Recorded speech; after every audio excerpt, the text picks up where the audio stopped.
You and me, we ain't nothing alike. Let's set the record straight. Those words you say, they hold no weight, they like. Let's set the record straight. You'll never break the man before you're out.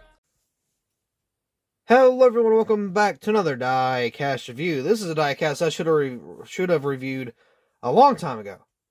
This is a Rick Ware Racing Diecast for J.J. Yeley. Now, I don't think this is the first RWR Diecast we had. I mean, I could be wrong, but I'm pretty sure this is the first... No, it's not the first J.J. Yeley, right? But it's the first, like, RWR. Right? It's one of those two. I don't really remember. But this is a very nice paint scheme, but I've got a little bit of concerns, to say the least.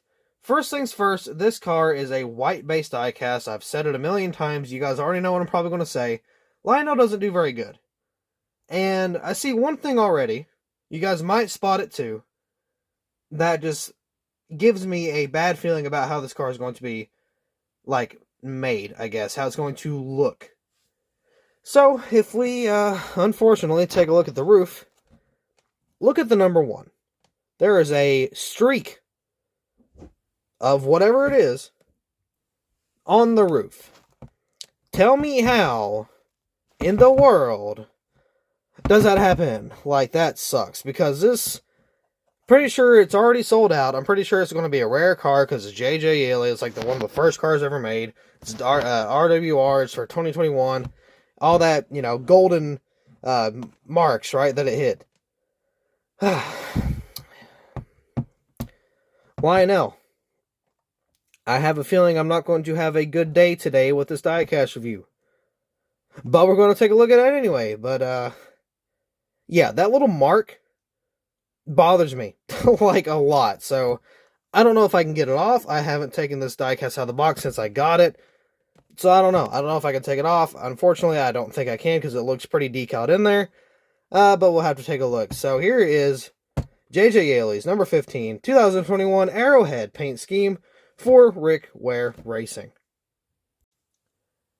Here's the diecast out of the box, and it's a really nice paint scheme, don't get me wrong, but we do have this thing on the roof. Now, I've tried to mess with it a little bit. I got a little bit off, but you can see the decaling come onto the name banner, first of all. So, I'm going to try to get it off. Don't know if it's a good idea, but I'm going to... Oh, no way. Oh, you're kidding. What? Look at that. Gone. Wow, I wonder where that came from, though. It was a decal, but I got it off somehow. Wow, I literally saved this car.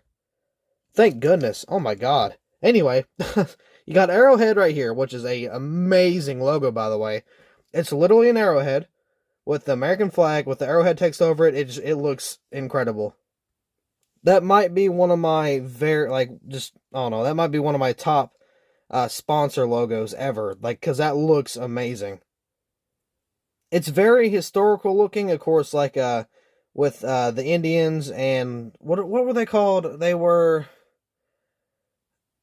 it was people, I forgot the technical term, but it was people that traveled.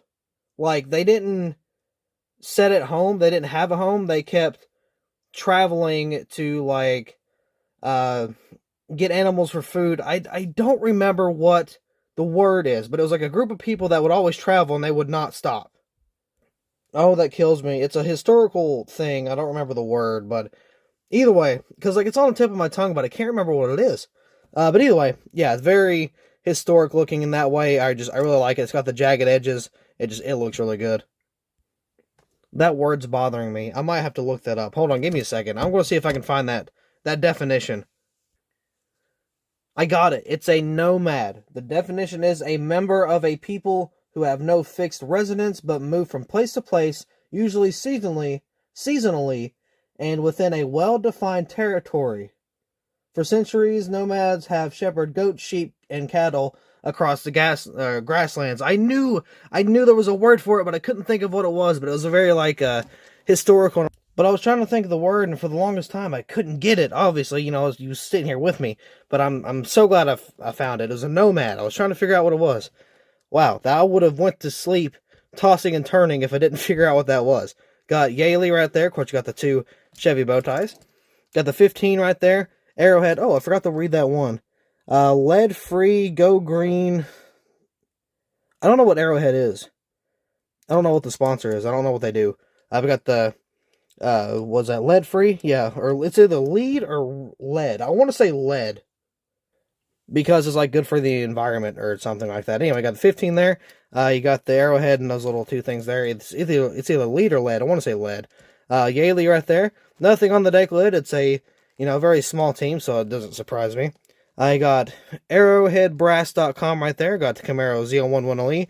Got the 15, the taillights, the bow tie, and the little camera there. Moving on to the side, we got Arrowhead right there. Very clean. It's just the Arrowhead logo here. I got the 15. Actually, now that I say that, I kind of wish they did the whole back end as the American flag thing, but I understand why they didn't. But anyway, I got the weird... Ooh, this... It reminds me of the... Oh, what was the paint scheme for Suarez? It kind of looked like this.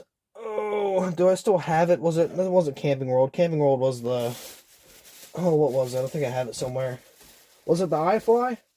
Yeah, it reminds me of the iFly. So here's the iFly paint scheme, and then there's the Yeley paint scheme. So it reminds me of the iFly. They're actually very similar in terms of like design style. Obviously, it's not the same paint scheme, it's not the same design, but they got that similar like swooshing and the colors and stuff. But anyway, there's the 15. Got JJ Yeley up there. No B post and no C post, or no C post contingency anyway. Got NASCAR race car, NASCAR Cup Series. Zoom in a little bit here. It also reminds me of iRacing too. I got the Goodyear tires. Got the Sunoco down here. Of course, on the front end, we have the wrap. Looks pretty good. Lionel did a pretty darn good job. They didn't do too bad on wrapping the car. If I can move it properly, there we go. So yeah, there's that. Not bad. Overall, it's a pretty awesome paint scheme. Just for, the Arrowhead logo, that looks just amazing as it is. I'm still very surprised I was actually able to get that little streak off of there. Now, I was annoyed for the longest time because I didn't know if that streak would come off because it looked like a decal. It was decaled on there, but it was weird because like it's got this weird overlap here. We can see it's more shiny on the banner. That's a clear part of a decal. So I don't know what happened there, but something happened for sure. And it got that little black spot that I was somehow able to take off. But anyway, I know this is a underfunded team and whatnot, but at the same time, I do wish they had a little bit more sponsorship. At least have like a Chevy bow tie on the B post or something like that. Have something on the deck lid, something on that rear quarter panel. It's really empty because of that. But at the same time, the paint scheme isn't really bad itself. Now, I don't really know the rarity of this diecast, but I have a feeling it's going to be, if it's not right now, it's going to be pretty rare with here, I don't know, maybe a couple years down the road, because it's JJ Yeley, a driver we don't really get often. RWR, so, there's one too. I have a feeling that this is a good, field filler for any stop motions. I know for sure if my stop motion season was in 2021, this one would be in there every single race. So once again, a really nice paint scheme. Lionel did not do a terrible job on this just decaling design. I didn't see any errors, actually. Let's kind of take a peek. Let's kind of see how the white is done. Oh, my cat went in the loft. Anyway, yeah, because I don't see a lot of stuff. Now, there's a little bit here and there, but I can let that pass. Because normally, see, stuff like that, that's normally all over the car. But I'm not seeing very much. Like, see that? You can see that right there? That little speck here? Oh, never mind, I got it off. Normally, either way, there's normally a bunch of stuff on the car, and it's like, it's pretty darn clean. I'm not going to lie. There's a hair there. Oh, that sucks. But, yeah, stuff like that, white picks up very well. If you are not careful with making a diecast with white paint, you're going to have a lot of mistakes and errors on that. That's why I don't really use my clear decals anymore. One, they would peel easy, I guess, because they didn't have a lot of support. But it would show pretty much everything. So if it's something I didn't want, and I just kind of painted the car white just to have, everything match better, I use white back decals now. So if I have white, it will stay on the actual decal, and I won't have to worry about, having all kinds of specks and spots and stuff in the car. So it covers it up very easily, and one day I'm going to show you guys how I actually do my diecast. So that should be a pretty fun video down the road. But with that being said, I do believe that's going to be all for this really nice diecast review. So thank you all so much for watching. Hopefully you kind of learned the word nomad if you didn't already. I learned that in school from one of my teachers years ago, or a couple years back, and it's like one of the very few things I remember. So hopefully you guys remember it too if you was already, or if you wasn't aware already. But anyway, once again, thank you all so much for watching. I hope you all enjoyed, and I will see you in the next video.